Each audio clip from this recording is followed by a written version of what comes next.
देखिए, it describes the effect of ionic strength of the electrolyte on the rate of ionic reactions. Meaning क्या है इसका?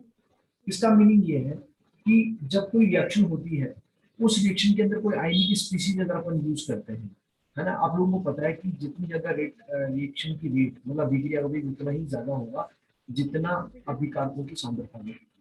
अब जैसे मान लीजिए मैं NaCl की बात करूं तो NaCl their respective is Na plus and Cl minus N।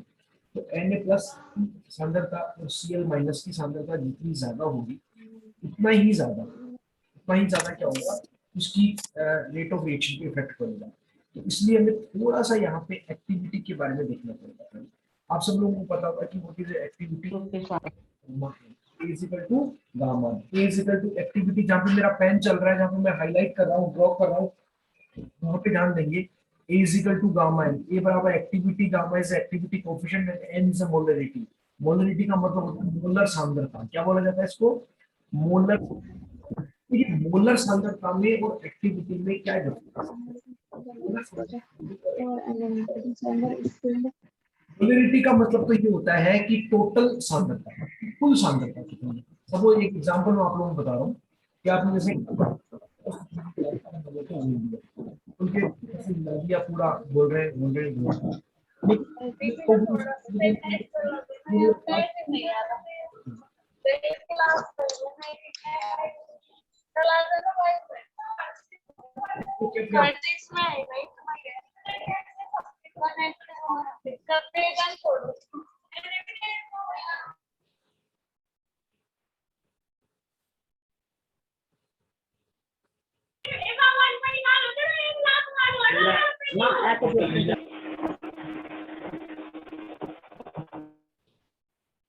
किसका स्पीकर अनम्यूट है? हिमांशी शर्मा कौन है? ये हिमांशी शर्मा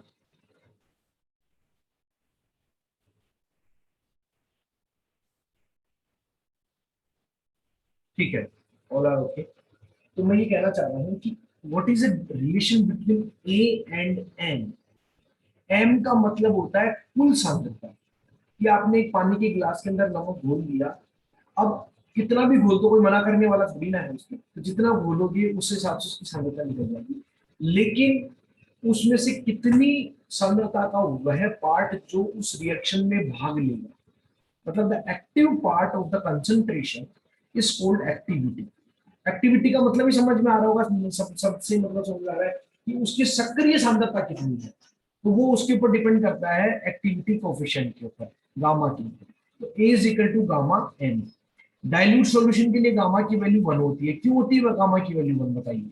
क्योंकि डाइल्यूट सॉल्यूशन के अंदर क्या होता है कि पानी इतना ज्यादा होता है कि विलय के कण जो है, विलय के अणु जो होते हैं, दूर जो होते हैं, तो सभी विलय के कण। अरे मैं आपको एक एग्जांपल देता हूँ। जैसे आपने एक आधा गिलास पानी का लिया, कांच का गिलास है, उसके अंदर आपने नमक डाल दिया, उसमें घुलता जाएगा, लेकिन घुलने की भी कैपेसिटी तो है। आप डालते जाओगे तो नीचे जाके बैठेगा कि नहीं बैठेगा? तो आप एक बार बताइए कि घुलने की घुला हुआ जो नमक है वो तो कम है, और जो नहीं घुला वो नीचे बैठा हुआ है। अब अगर मैं मोलरता निकालूंगा तो मैं मोलरता कैसे निकालता हूँ कि कितना नमक आपने डाला। अब चाहे नमक घुले चाहे नहीं घुले, उससे मोलरता निकल रही है उसकी, लेकिन उसमें से कितना घुला हुआ वही तो एक्टिव रहेगा। अरे आप खा पी करके देखोगे तो टेस्ट तो जो घुला हुआ नमक है उसी की वजह से आएगा कि नहीं आएगा। तो वो जो घुला हुआ पार्ट है ना उस NaCl का, वो एक्टिव कंसंट्रेशन का, वो क्या कहलाता है? उसकी एक्टिव कंसंट्रेशन। और एक क्या है कि जैसे मान लीजिए मैंने क्या नाम है 5-7 चम्मच डाल दी उस गिलास के अंदर। अब 5-7 चम्मच थोड़ी ना घुल जाएंगे आधे गिलास पानी के अंदर। तो जितनी चम्मच डाली उससे मैंने कंसंट्रेशन निकाली, तो मोलरता तो कितनी भी हो सकती है, लेकिन उसमें से एक्टिव कंसंट्रेशन कितनी होगी उसको बताते हैं AC। अब अगर मैं आप उसमें पानी डाल दूंगा, तो पानी मान लो 2-4-5 गिलास और डाल दी पानी की, तो सारा नमक घुल जाएगा कि नहीं घुल जाएगा? तो उस वक्त गामा की वैल्यू कितनी हो जाएगी? 1। तो जब गामा की वैल्यू 1 होगी तो A बराबर M होगा कि नहीं होगा? मतलब जितनी कंसंट्रेशन होगी वो कितनी हो जाएगी? सक्रिय सांद्रता हो जाएगी। लेकिन कंसंट्रेट सॉल्यूशन के लिए गामा की वैल्यू क्या होगी? 1 से कम होगी। मतलब वहां पर सक्रियता का मान मोलरता से कम आएगा। ऑब्वियसली बात है मोलरता से कम आएगा। कम क्यों आएगा? क्योंकि आपने जितना नमक डाला है वो पूरा घुला हुआ नहीं है। तो देखिए, अब यहाँ पे अपन बात करते हैं एक्टिविटी एंड एक्टिविटी कोफिशिएंट के बारे में। तो आप देख सकते हैं Ma बराबर क्या है? अगर ये इक्विलिब्रियम प्रेजेंट है M plus and A minus, मतलब Ma किस में डिसोसिएट हो रहा है? M प्लस में और A माइनस में। तो यहाँ पे अगर मैं इक्विलिब्रियम कांस्टेंट लिखूंगा, इक्विलिब्रियम कांस्टेंट समझते हैं क्या होता है इक्विलिब्रियम कांस्टेंट? गुलबर्ग-वाइटी का नियम, उत्पाद की सांद्रता बटे अभिकारक की सांद्रता। तो क्या लिखेंगे, अगर मैं एक्टिविटी के संदर्भ में लिखूं, किसके संदर्भ में लिखूं उसको, सक्रियता के संदर्भ में, तो A M plus into A minus, अरे एक तो बड़ा ब्रैकेट दिखाते हैं, बड़ा ब्रैकेट का मतलब तो क्या होता है, सांद्रता, लेकिन अपन यहाँ पे सांद्रता नहीं ले रहे, सांद्रता नहीं ले रहे, अपन एक्टिविटी ले रहे हैं। एक्टिविटी किसकी, एम प्लस की इंटू एक्टिविटी ए माइनस की divided by activity M A की, हो गया कि नहीं हो गया? अब अपन ए का मान यहाँ से खोल देंगे, ए बराबर क्या होता है, सांद्रता गुणा सक्रियता गुणांक। तो मैं क्या लिखूंगा, ये देखो, gamma M plus into M plus की सांद्रता, अरे ये है ना कि ए बराबर गामा एम, तो ए की जगह पे क्या लिखेंगे, gamma M into M plus की सांद्रता इंटू फिर ए के लिए वही gamma A into A minus divided by MA के लिए, एमए की सक्रियता को क्या लिखेंगे, एमए का सक्रियता गुणांक इंटू एमए की सांद्रता। लिख खोल सकते हैं कि नहीं खोल सकते इसको, ऐसे कर दिया। अब गामा गामा को अलग कर लीजिए, तो gamma M plus gamma into gamma A minus gamma M अलग आ गया, और कंसंट्रेशन मतलब एम प्लस की सांद्रता ए माइनस की सांद्रता डिवाइडेड बाई एम ए की सांद्रता, इसको अलग लिख लिया। अब बात करते हैं mean activity and activity coefficients के बारे में। ध्यान देना भैया, ये अपने सिलेबस में भी है और अपने को इम्पोर्टेंट भी है। अभी मैंने साल्ट इफेक्ट शुरू नहीं किया है, साल्ट इफेक्ट से पहले जो क्वेश्चन बनते हैं उनकी बात कर रहे हैं, ठीक है? सक्रियता एवं सक्रियता गुणांक, यहाँ तक क्लियर हुआ सब लोगों को? इक्विलिब्रियम सक्रियता के रेस्पेक्ट में, एक्टिविटी के रेस्पेक्ट में। अगर अपने को सिंपल सांद्रता लिखनी होती तो मैं क्या करता, के बराबर एम प्लस की सांद्रता गुणा ए माइनस की सांद्रता बटे एम ए की सांद्रता। अब मैं क्या लिख रहा हूँ, इसको लिख रहा हूँ सक्रियता के रेस्पेक्ट में, तो पहले मैंने लिखा एम प्लस की सक्रियता इंटू ए माइनस की सक्रियता डिवाइडेड बाई एम ए की सक्रियता, मतलब activity of M A, and then activity is equal to gamma into concentration. Concentration बोले तो मोलरिटी, मोलरिटी को किससे प्रेजेंट करते हैं, बड़े ब्रैकेट से, तो सबके लिए अलग कर दिया। अब मीन एक्टिविटी क्या होती है, मीन एक्टिविटी बराबर होता है it is the geometric mean of the activity of the separate ions. Geometric mean का मतलब समझते हैं, ज्योमेट्रिक मीन का मतलब जानते हैं क्या होता है? जैसे मान लीजिए क्लास के अंदर 50 बच्चे बैठे हैं, कितने बच्चे बैठे हैं, 50 बच्चे बैठे हैं, और मैं आपसे पूछूं एक बच्चे के कितने नंबर आए, 100 में से सबका पेपर लिया, 100 नंबर का पेपर था, उसमें से किसी के नंबर आ रहे हैं 60, किसी के नंबर आ रहे हैं 40, किसी के नंबर आ रहे हैं 30, किसी के नंबर आ रहे हैं 70। आप क्या करेंगे, इसका मीन कैसे निकालेंगे? सब बच्चों के नंबर जोड़ दीजिए divided by total number of students, average marks निकल के आ जाएंगे कि नहीं आ जाएंगे? उसी तरीके से ज्योमेट्रिक मीन लेना है। तो देखिए एक्टिविटी ऑफ इलेक्ट्रोलाइट, क्योंकि आपको पता है यहाँ पे, अब आप कहोगे कि सर यहाँ पे मुझे ज्योमेट्री की जरूरत कहाँ पड़ रही है, आपने वहां तो बच्चों का एग्जाम्पल दिया था, तो यहाँ पे बेटा ये जो देखो, ये जो एम ए है ना, एम ए कितने आयन में टूट रहा है, दो आयन में, एक तो एम प्लस में और एक ए माइनस में। अच्छा अगर मैं ये जो इलेक्ट्रोलाइट है, ये अगर जैसे NaCl लूं तो इससे कितने आयन बनेंगे, Na प्लस आयन और Cl माइनस आयन, दो बनेंगे कि नहीं बनेंगे? तो दोनों की अलग अलग सक्रियता निकलेगी, तो मुझे क्या निकालनी पड़ेगी, कुल अगर NaCl की सक्रियता निकालनी हो तो मीन एक्टिविटी निकालनी पड़ेगी कि नहीं निकालनी पड़ेगी? अरे जैसे एक क्लास में 50 बच्चे होते हैं, वैसे इस NaCl के पास में कितने आयन है, दो आयन, अगर यही आयन कैल्शियम क्लोराइड होता तो एक कैल्शियम आयन होगा, दो क्या होंगे, Cl माइनस में। तो कैल्शियम की अलग सक्रियता है, एक Cl की अलग सक्रियता है, दूसरे Cl की अलग सक्रियता है, तीनों की अलग सक्रियता। मैं अगर कॉमन कैल्शियम क्लोराइड की निकालूंगा तो मीन की एक्टिविटी निकालनी पड़ेगी कि नहीं निकालनी पड़ेगी? जैसे मैं कहूँ एक क्लास है बीएससी फर्स्ट ईयर, अब नाम तो बीएससी फर्स्ट ईयर है लेकिन उसमें बच्चे बैठे हैं 60, अब हर बच्चे के मार्क्स तो अलग अलग आएंगे, लेकिन मैं कहूँगी बीएससी फर्स्ट ईयर में कितने मार्क्स है, तो सब बच्चों के मार्क्स जोड़ के 60 का भाग होगी कि नहीं होगी? तो अगर मैं बात करूं Al2SO4 की, तो वहां पे दो दो आयन तो कौन से, एल्यूमिनियम, तीन आयन कौन से, सल्फेट आयन, सबकी अलग अलग सक्रियता होगी। अगर मीन सक्रियता निकालनी हो, मीन एक्टिविटी निकालनी हो Al2SO4 की, तो सबकी एक्टिविटी को जोड़ के डिवाइड करना पड़ेगा कि नहीं करना पड़ेगा? उसी तरीके से मीन एक्टिविटी बराबर A plus into A minus, ये ए की एक्टिविटी होगी अगर उसके अंदर दो आयन है तो, ए प्लस इंटू ए माइनस। अब मीन आयन एक्टिविटी को कैसे प्रेजेंट करेंगे, ए प्लस माइनस, किससे प्रेजेंट करेंगे इसको, ध्यान देना, इसको यू प्रेजेंट करेंगे ए प्लस और माइनस, ऐसे ए प्लस माइनस मीन एक्टिविटी बराबर क्या करेंगे, ये दोनों हैं इनको क्या कर देंगे अपन, रूट कर देंगे, क्या कर देंगे इनको, रूट कर देंगे। अरे रूट करेंगे कि नहीं करेंगे, ए स्क्वायर हो गया ना, ए प्लस और ए माइनस, ए स्क्वायर हो गया प्लस माइनस, उसका रूट कर देंगे, तो अपन क्या कर सकते हैं, ए प्लस माइनस का स्क्वायर बराबर ए प्लस और ए माइनस, मतलब ये आ गई इसकी मीन एक्टिविटी। समझ में आ रहा है कि नहीं आ रहा? इसको स्क्वायर करके रूट कर देंगे, एक बार स्क्वायर करेंगे तो डबल हो गया, और रूट कर देंगे तो वापस ए आ जाएगा कि नहीं आ जाएगा। इस तरीके से आगे देखिए समझ में आ जाएगा। जैसे देखो अब इसको समझते हैं अपन एग्जांपल से, mx ay गिव्स, हाँ मैंने आपको बताया ना कि हर एक जो आयनिक इलेक्ट्रोलाइट होता है उसके अंदर आयनों की संख्या भिन्न भिन्न होती है। जैसे NaCl के अंदर कितने आयन होंगे, 2। कैल्शियम क्लोराइड के अंदर कितने आयन होंगे, 3। Al2SO4 में कितने आयन होंगे, 5 होंगे कि नहीं होंगे। अरे 2 एल्यूमिनियम में 3 सल्फेट के अंदर सबके अलग अलग होंगे। तो मैं क्या कर लूं यहाँ पे M के आगे लिख दूं x और A के आगे लिख दूं y। अब अगर ये NaCl हुआ तो x का मान कितना होगा 1, Cl हुआ तो y का मान कितना होगा 1, एक एक है कि नहीं है। लेकिन अगर कैल्शियम क्लोराइड हो या अगर MxAy तो यहाँ पे x का मान कितना होगा, 1 होगा कि नहीं होगा। कैल्शियम तो एक ही आयन है ना। और Cl2 कितने हैं, 2 है, मतलब 2 Cl है कि नहीं, तो y का मान कितना हो जाएगा 2। अगर Al2SO4 लूं तो x का मान कितना हो गया 2, और y का मान कितना हो गया 3 हो गया कि नहीं हो गया।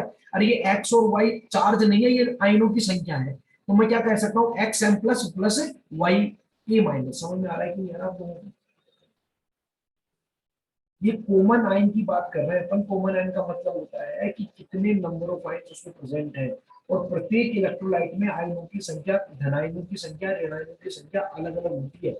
NaCl में धनायन 1 है, Cl ऋणायन 1 है। कैल्शियम क्लोराइड में धनायन 1 है, ऋणायन 2 है। Al2SO4 के अंदर धनायन 2 है, ऋणायन 3 है। तो इसलिए मैं यहाँ पे कॉमन बात करूंगा तो x और y की बात कर लूंगा। x है धनायनों की संख्या, y है ऋणायनों की संख्या। क्लियर है।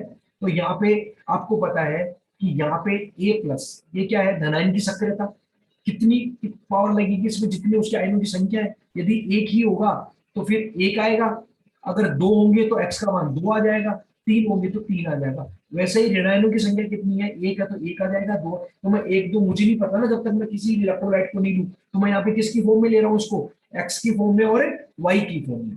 तो a plus X into A minus Y. Clear हुआ। आप होगी कि सर पावर कैसे लग गया, तो आप देखो, आपको पता है गुलबर्ग वागे के नियम जो होता है, अपन लिखते हैं साम्यावस्था इस तरह, उत्पादों की सांद्रता बटे अभिकारकों की सांद्रता। 10th क्लास का रूल है, 10th क्लास में नियम लगाते हैं अपन, उत्पादों की सांद्रता बटे अभिकारकों। आप लोग MSc कर रहे हैं तो मैं एक्सपेक्ट करता हूं कि आप लोगों को पता होगा। तो उसमें आपको याद होगा कि जितना स्टोइकोमेट्रिक कोएफिशिएंट आगे लगा हुआ होता है तो गुलबर्ग वागे के नियम में उसकी पावर लगती है कि नहीं लगती। अरे जैसे मैं कहूं 2a प्लस गिव्स 3c, तो c की पावर क्यूब लगेगी और a की पावर 2 लगेगी नहीं लगेगी, लगती कि नहीं लगती। जो कोई अभिक्रिया का स्टोइकोमेट्रिक कोएफिशिएंट होता है वो स्टोइकोमेट्रिक कोएफिशिएंट उसकी पावर में जाता है कि नहीं जाता। तो यहाँ पे इसका स्टोइकोमेट्रिक कोएफिशिएंट कितना है x, इसका स्टोइकोमेट्रिक कोएफिशिएंट कितना है y। तो यहाँ पे x पावर में चला गया और ये किस में चला गया, पावर में चला जाएगा कि नहीं जाएगा। उसके बाद में आपको पता है a बराबर क्या होता है, गामा m होता है कि नहीं होता गामा m। तो अपन अब इसको ओपन कर दीजिए, a प्लस की जगह पे क्या लिखूंगा मैं, गामा प्लस और XM प्लस। XM प्लस का मतलब क्या है कि एक आयन टूट करके कितने आयन बना रहा है। जैसे कह रहा हूं एक आयन बन के 2 आयन बना रहा है, तो फिर कितना करूंगा मैं, हाँ भाई XM प्लस करूंगा कि नहीं करूंगा। ये समझ में, समझ में आया कि नहीं आया। एक बार अनम्यूट करके बोलिए। हाँ सर आ रहा है। ये सांद्रता हमेशा, जैसे मैं कहूँ NaCl जो है वो 2H प्लस बनाता है, सपोज कोई भी जो क्रिस्टल है वो 2H प्लस बनाता है। तो 2H प्लस बनने का मतलब ये हो गया ना कि जो सांद्रता उस इलेक्ट्रोलाइट की होगी उसकी दुगनी सांद्रता तो H प्लस की होगी। सपोज मैं से एक एग्जांपल देता हूँ, जैसे मैं कह रहा हूँ कि X you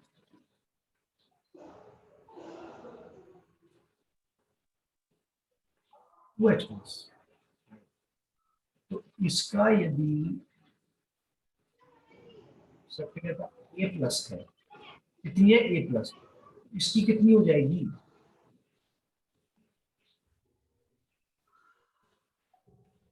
2a 2A plus होगी कि नहीं होगी, 2A प्लस होगी कि नहीं होगी, इसकी डबल होगी नहीं होगी। तो यहाँ पे 2 आ रहा है कि नहीं आ रहा है, ये क्यों आ रहा है। तो वैसे मैं कह रहा हूँ कि यदि कोई इलेक्ट्रोलाइट X धनायन का आयन दे रहा है तो यहाँ पे XM लिखूंगा कि नहीं लिखूंगा, यहाँ पे इस तरीके से। ऋणायन के अंदर Y A दे रहा है, A क्या है यहाँ पे, उस आइन का नाम है। अपन यहाँ पे ऊपर सक्रियता की बात कर रहे थे, ए माइनस, अब किसकी बात कर रहे हैं, ए बराबर गामा एम होता है, तो वाई एम आ जाएगा, नहीं आ जाएगा? तो आप इसको ओपन करेंगे तो देख लीजिए, गामा प्लस की पावर एक्स, गामा माइनस की पावर वाई, एम प्लस की पावर एक्स, एम माइनस की पावर वाई, तो गामा प्लस माइनस एम को एक्स प्लस वाई कर दूं, और एक्स की पावर एक्स और आएगी कि नहीं आएगी यहाँ पे, और वाई की पावर वाई आएगी कि नहीं आएगी? इसको ओपन करोगे तो पहले आप इसमें से एक पद लिख लेंगे, गामा प्लस की पावर एक्स, ठीक है, ओपन करेंगे तब एक्स की पावर एक्स, एम प्लस की पावर एक्स, फिर उसके बाद गामा माइनस की पावर वाई, वाई की पावर वाई, और एम माइनस की पावर वाई। तो एक्स की पावर एक्स और वाई की पावर वाई तो दोनों अलग लिख ली मैंने।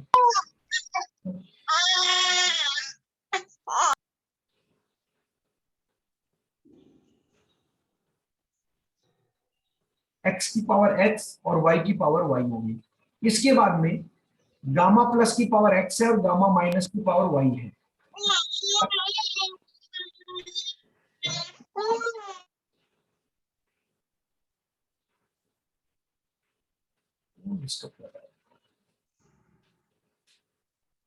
समझ में आ रहा है? एम की पावर क्या हो जाएगी, गामा प्लस की पावर एक्स, गामा माइनस की पावर वाई, इन दोनों को मिला के गामा प्लस माइनस वन कर दूं, और एम प्लस की पावर एक्स, एम माइनस की पावर वाई, तो एम को मिलाकर के एम प्लस माइनस कर दूं, तो एम कॉमन लिख दिया, एम का मतलब एम प्लस वाई, और दोनों सबकी पावर एक्स प्लस वाई को क्या कर लिया, कॉमन ले लिया, तो ये फॉर्मूला बनेगा कि नहीं बनेगा? यहाँ पे जो ए प्लस माइनस है वो तो मीन एक्टिविटी है, और गामा प्लस माइनस है मीन एक्टिविटी कोफिशिएंट। क्या है? मीन आयनिक एक्टिविटी कोफिशिएंट।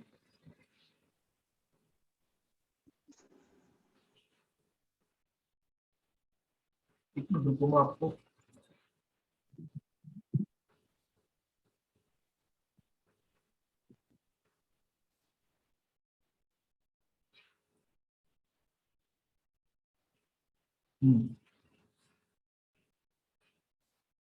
क्लियर है सब लोगों को? अब देखिए, ionic strength of an electrolyte, ionic strength निकालने का फॉर्मूला सब लोगों को पता होगा, I is equal to 1/2 sigma m I Z I square. Z क्या है यहाँ पे चार्ज, एम क्या है मोमेंट। क्वेश्चन करेंगे तो हमें क्लियर होगा, हम क्वेश्चन सोल्व करेंगे, करके देखेंगे तो हमें सारी चीजें क्लियर होगी। अभी मैंने आप लोगों को अनम्यूट पे डाल रखा है, आप चाहकर भी अपने आप को म्यूट अनम्यूट नहीं कर पाएंगे, तो अगर किसी को कोई दिक्कत हो तो मुझे मैसेज कर देना चैट बॉक्स में, ठीक है? क्योंकि कई को पता नहीं है, इसलिए वो बार बार में अनम्यूट करके न्यूसेंस क्रिएट कर रहे हैं, आवाजें आ रही है अलग, इसलिए मैंने सबको अनम्यूट कर दिया है, म्यूट कर दिया है। अब कोई भी अपने आप से अनम्यूट नहीं हो पाएगा। तो अगर किसी को कुछ पूछना हो, या स्लाइड नहीं दिख रही हो, या मेरी आवाज नहीं आ रही हो, तो आप लोग मैसेज कर देना चैट बॉक्स में, इसमें चैट बॉक्स होता है, वहां पे जाके मैसेज कर देना। बाकी मैं कंटिन्यू करूँ, तो आयनिक स्ट्रेंथ का मतलब होता है I is equal to 1/2 M I Z I square, ये फॉर्मूला आप लोगों को ध्यान रखना होता है। अब देखो एक क्वेश्चन है, calculate the ionic strength of the following solutions. तो देखिए 0.25, ये कितने सोल्व का क्वेश्चन दे रखा है, 0.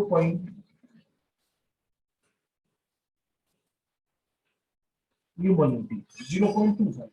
अब देखो इसको कैसे करना है, ध्यान दीजिएगा, 1/2 लिख दिया, ओके। अब देखो इसमें केसीएल, केसीएल कितने में टूटेगा पहले ये बताओ, के प्लस में और सीएल, दो में टूटेगा कि नहीं टूटेगा, दो एंड में टूटेगा, ठीक है।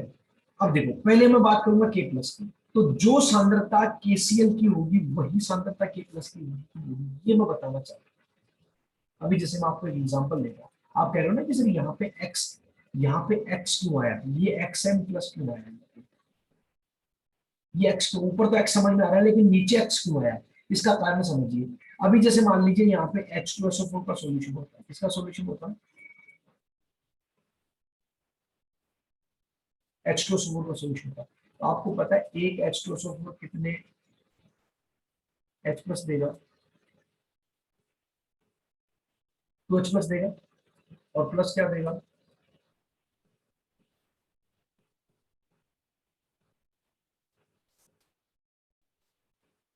सल्फेट देगा कि नहीं देगा सल्फेट? तो जो सांद्रता H2SO4 की होगी उसकी डबल सांद्रता H प्लस की होगी कि नहीं होगी?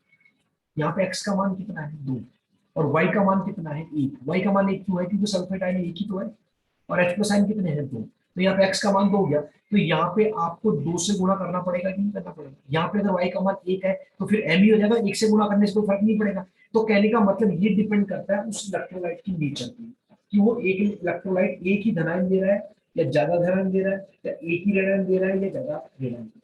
समझ आ रहा है कि नहीं आ रहा? इसलिए तो अपन ने क्या किया, आपके देखो इसकी जो केसीएल की सांद्रता कितनी है 0.25। ध्यान देना सब लोग। तो देखो M I Z I square का मतलब समझते हो? M I Z I square का मतलब समझते हो कि जितने प्रकार के आयन हो, जैसे मैं कहूं इसमें कितने प्रकार के आयन है केसीएल में? 2 प्रकार के आयन है कि नहीं है? एक के प्लस है और दूसरा क्या है? सीएल है कि नहीं है?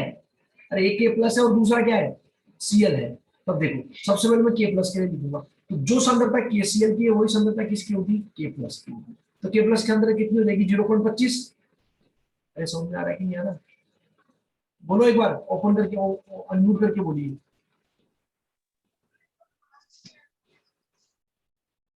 अनम्यूट नहीं हो रहा? अब करिए अनम्यूट।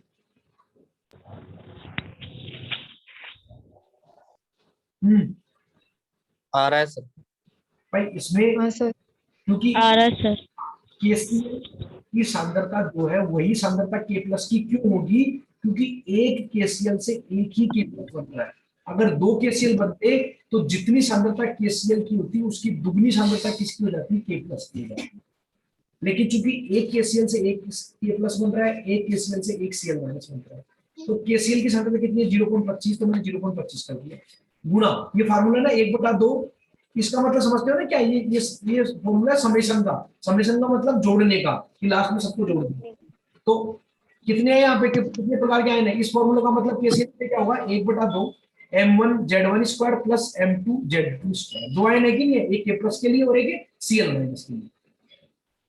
प्रियंका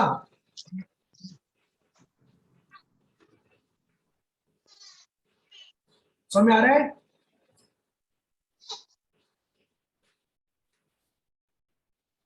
आरती, जगत मीना,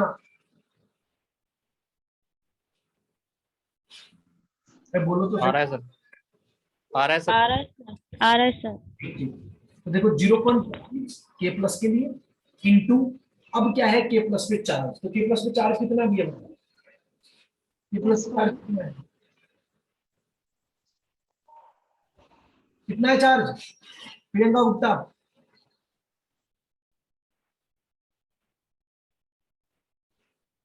म्यूट क्यों कर दिया? चार्ज कितना है इसके ऊपर?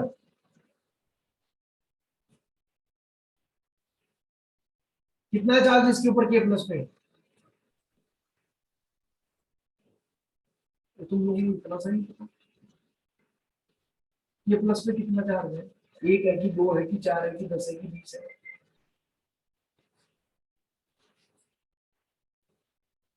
अनम्यूट करके बोलो ना। +1। प्रियंका गुप्ता तुम्हें आवाज नहीं आ रही है, तुम बोल ही नहीं रहे। आरती सैनी, निशा, ये कौन? शशि सैनी, सतवीर चौधरी।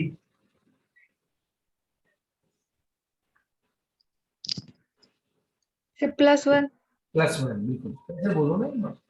ठीक है, तो 0.25 गुणा, अब देखो जेड आई स्क्वायर है ना, तो जेड का मतलब है के प्लस में 4, तो मैंने 1 का स्क्वायर कर दिया प्लस सीएल माइनस की सांद्रता, तो सीएल माइनस की सांद्रता भी कितनी होगी? केसीएल की जितनी। क्यों आप ये सब केसीएल से निकाल रहे हो? आपको केसीएल की सांद्रता दे रखी है, क्योंकि केसीएल से एक के प्लस बन रहा है, एक सीएल माइनस बन रहा है, इसलिए जितनी सांद्रता केसीएल की होगी उतनी सांद्रता के प्लस की होगी, उतनी सांद्रता किसकी होगी? सीएल माइनस की होगी। अगेन सीएल माइनस सांद्रता कितनी होगी? 0.25। चार्ज कितना है इसके ऊपर? 1। प्लस माइनस से मतलब नहीं, चार्ज से मतलब है 1 का स्क्वायर। इसको जोड़ दो और उसका आईडी के स्क्वायर होगा। अब देखो दूसरा एग्जांपल देखो, 0.50 मोलर K2SO4। अब देखना आप इसको, K2SO4 में क्या है? K2SO4 कितने में टूट रहा है? 2K plus plus sulphur. 2 के+। अब देखो इसमें K प्लस के लिए निकालेंगे, तो K प्लस की सांद्रता डबल होगी कि नहीं होगी? आप बताओ। जो सांद्रता K2SO4 की उसकी दुगनी सांद्रता किसकी होगी, K प्लस की होगी। क्यों? क्योंकि कितने से मल्टीप्लाई कर रहा है, 2 से। तो मैंने 0.50 जो सांद्रता K2SO4 की थी उसको कितने से मल्टीप्लाई कर दिया, 2 से। कर दिया कि नहीं कर दिया, इनटू जेड स्क्वायर। तो K प्लस में चार्ज कितना है, 1। तो मैं क्या करूंगा, 1 का स्क्वायर। समझ आ गया। प्लस फिर सल्फेट, सल्फेट के ऊपर सांद्रता कितनी होगी, सल्फेट की सांद्रता जितनी K2SO4 की। क्यों? क्योंकि एक K2SO4 से एक ही तो सल्फेट बन रहा है, एक ही तो बन रहा है, ये दो थोड़ी ना बन रहे हैं। तो जो सांद्रता K2SO4 की होगी सांद्रता किसकी होगी, सल्फेट की। तो मैंने कितना लिखा है यहाँ पे, 0.50 इनटू, अब चार्ज कितना है सल्फेट के ऊपर, -2। -2। तो क्या करेंगे, 2 का स्क्वायर करेंगे कि नहीं करेंगे, 2 का स्क्वायर। स्क्वायर। इसको सोल्व कर सकते हैं क्वेश्चन, कर लेंगे ना सारे क्वेश्चन इस तरीके से। अब मैं और कोई क्वेश्चन नहीं बता रहा, ठीक है, कर लेंगे नोट्स अप। नेक्स्ट देखिए डेबाई हक्कल लिमिटिंग लो, इसकी बात करेंगे डेबाई हक्कल लिमिटिंग लो के बारे में। डेबाई हक्कल लिमिटिंग लो क्या है, ये फार्मूला याद रखिए, log gamma plus minus. Gamma plus minus का मतलब क्या है, मीन एक्टिविटी कोफिशिएंट। गामा का मतलब एक्टिविटी कोफिशिएंट होता है, गामा प्लस माइनस का मतलब क्या होता है, मीन एक्टिविटी। मीन निकाला था ना अपने, गामा प्लस और गामा माइनस का एवरेज निकाला था, which is called gamma plus minus, बराबर minus a z plus z minus root I. अब आई क्या है, आई क्या है, अरे ये जो निकाला है ना अपन ने, इसको यहां से निकाल के डालना पड़ेगा यहाँ पे। समझ जाओगे ना, आई बराबर आयनिक स्ट्रेंथ, जेड प्लस बराबर कैटायन पे चार्ज, और जेड माइनस बराबर जेड माइनस एनाइन पे चार्ज। और ये क्या हो जाएगा,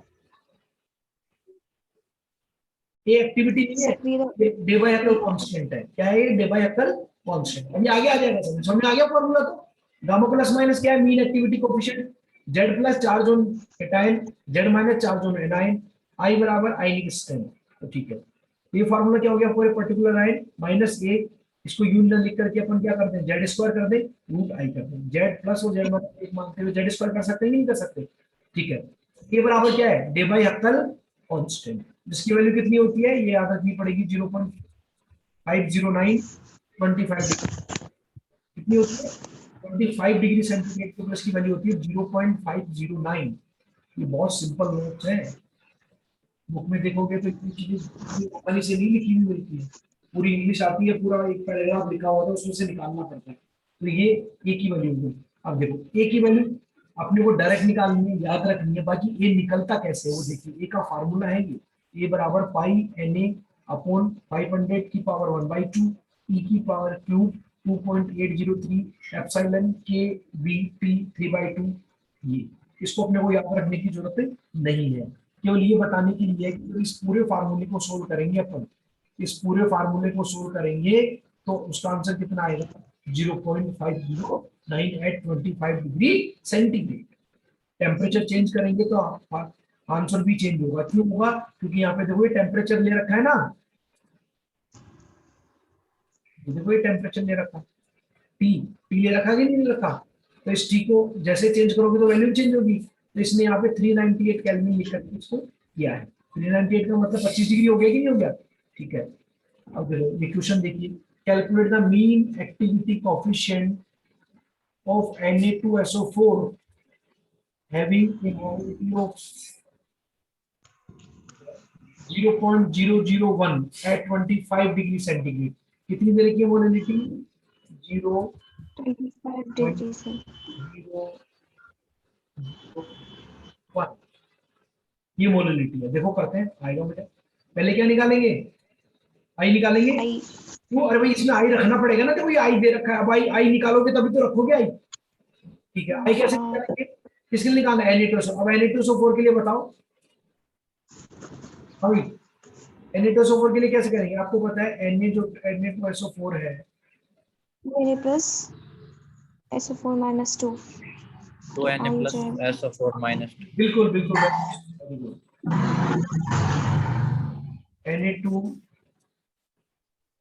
Na2SO4 gives 2Na plus plus SO4 minus 2.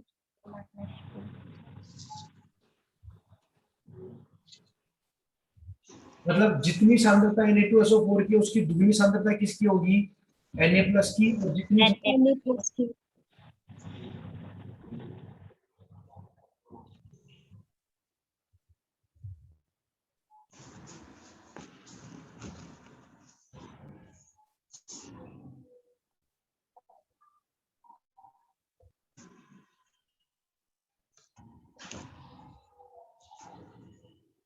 हाँ सॉरी डिस्टर्बेंस, तो मैं कोई और काम में लग गया था। Na2SO4 से दो Na प्लस बनेंगे और एक सल्फेट आयन बनेगा, ठीक है। तो दो डबल हो गई ना इसकी सांद्रता, हाँ भाई डबल हो जाएगी ना सांद्रता इसकी। तो अपन ये कह सकते हैं कि जो सांद्रता, अच्छा चार्ज Na के ऊपर कितना है, एक, तो Z की वैल्यू 1 रहेगी, Yes. सल्फेट की वैल्यू कितनी रहेगी चार्ज के लिए, 2 रहेगी। तो मैंने किया 1/2। तो देखो ये देखो आप, अब देखो चीजें समझ में आ रही है ना, 0.002 क्यों लिखा है Na के लिए जबकि सांद्रता 2 से 0.0 मल्टीप्लाई हो इंटू 1 स्क्वायर, क्योंकि चार्ज Na पे कितना है, एक। एक मिनट में फोन है, हेलो।